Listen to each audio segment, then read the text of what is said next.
Alas 5 ng hapon po mga amigo, alas 5 ng hapon, patayin at mahal ang gasolina.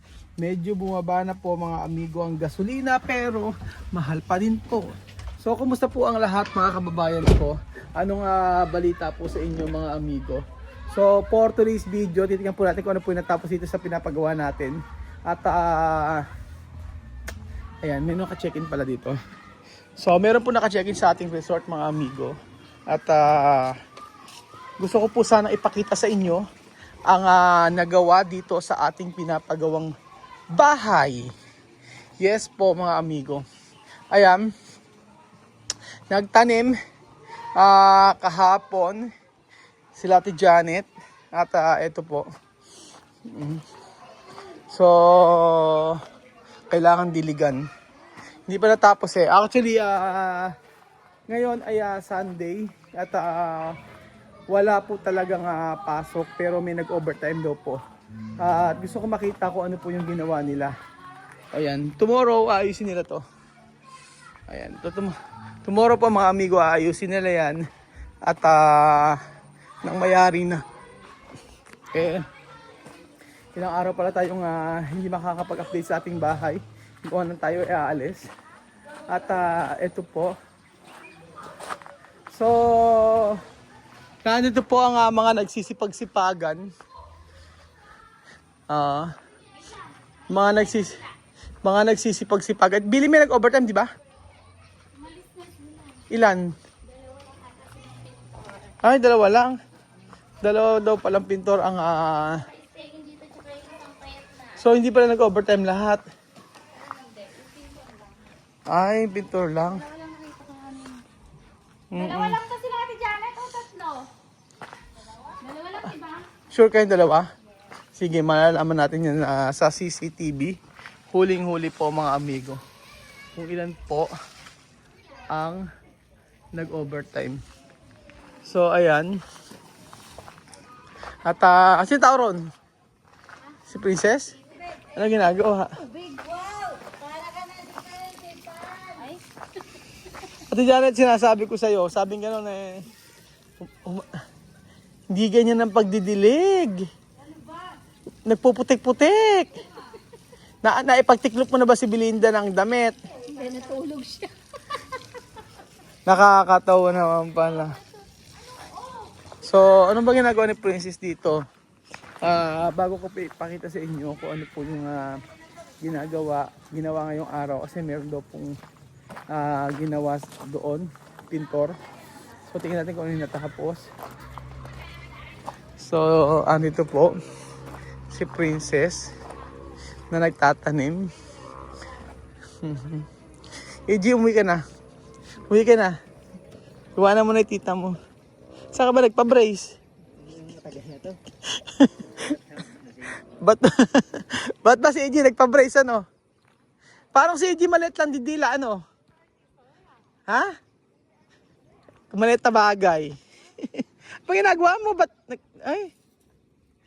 From nurse to farming. From nurse to farmer. Ano may ginagawa mo? Alam mo, kahit lumaki kami rin makikinabang na bunga niyan. Kaya wag mo na masyadong alagaan. King ba lahat yan? Ano ba yan, Queen? Si Wawi nang ako kumuha ng mga manggarini. Inaani ni Wawi. Siya, hindi na siya mamamatay. Yan. Kasi meron ng... Titingnan natin. Titingnan natin. Ano ba ginagawa mo? Nag-uubos oras. Nag-uubos oras ka, ano? Bakit pagkwentuhan ka sa lolo mo kasi? Bakit pagkwentuhan ka? Wala, busy ba? Ano ba? Ano tatanim mo rito? Ano tatanim mo? Ha? Maganda, ano kayo maganda dito, oh? So, andito na po tayo. Mga amigo, na saan ay sa kabila po, sa may pisak po gabi ang mga tinanim. So, eto ang sinasabi ko sa inyo na ngayong araw nagpahakot na ako ng ng bato sa ilog. Tapos ano pala gagawin ko dyan mga amigo? Ang sabi maglagay daw kami ng dito, badminton court at saka pickleball court. Yun ang sabi sa akin. Pero ang lubang naman kasi siya. Sa ngayon kasi hindi pa tayo makapagpagawa ng mga rooms dyan. At unahin na muna natin yung bahay. Pag natapos ito, unti-unti po, tsaka tayo magpapagawa po. For the meantime, gawin muna natin itong garden. Ayan po. So, sa bahay po ni Kuya, marami pang gagawin eh. Marami, pero madali na lang. Oo. Marami pang ayusin, mga retouch, pero madali na lang gawin. So, kagaya niyan, yung paglilinis lang. Yung paglilinis lang po nito, sobrang tagal na. Lalo na pagka ito, sa baba. Yung taas, okay na, malinis naman na yan.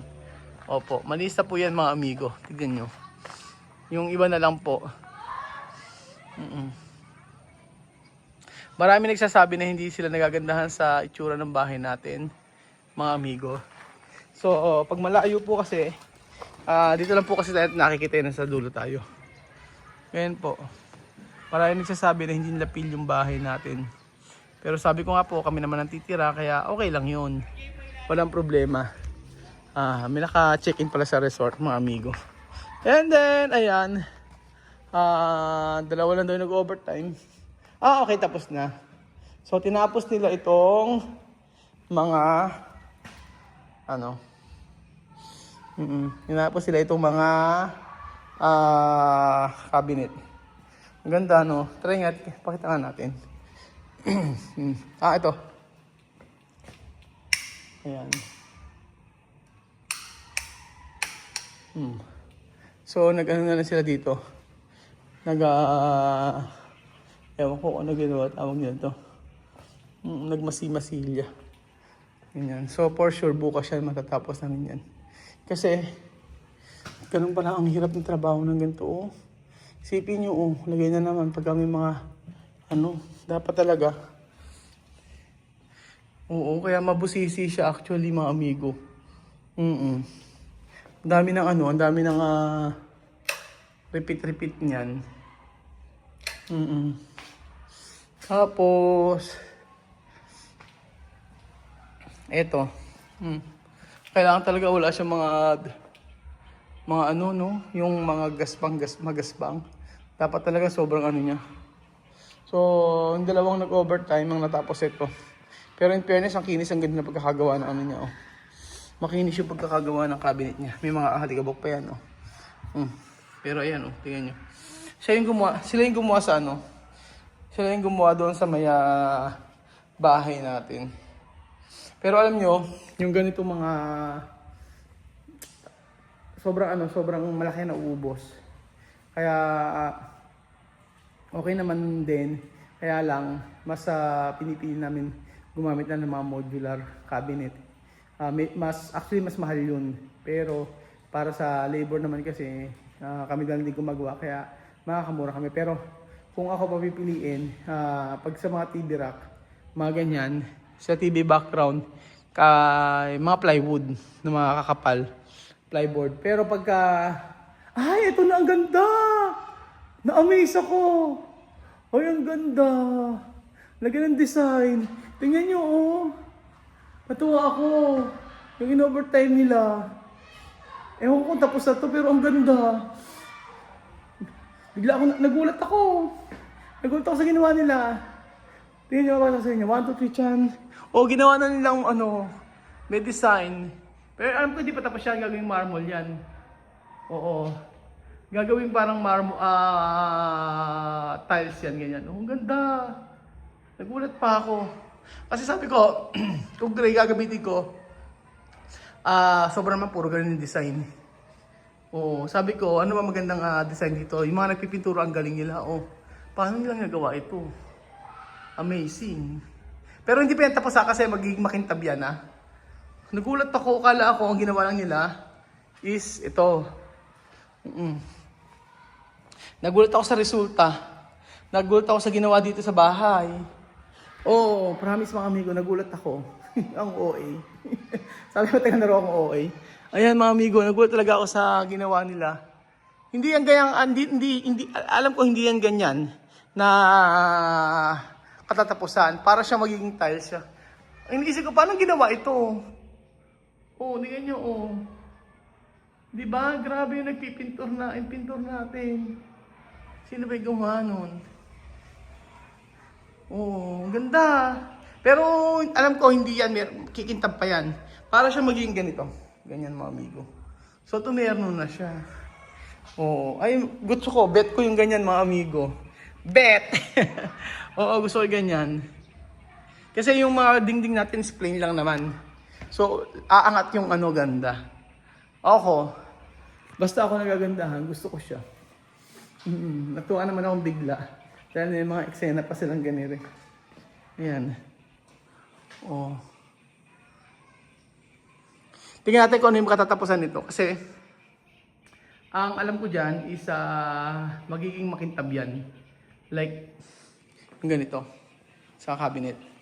Alam ko magiging ganyan, makikintab yan. So, mabilis lang pala ang paggawa nito.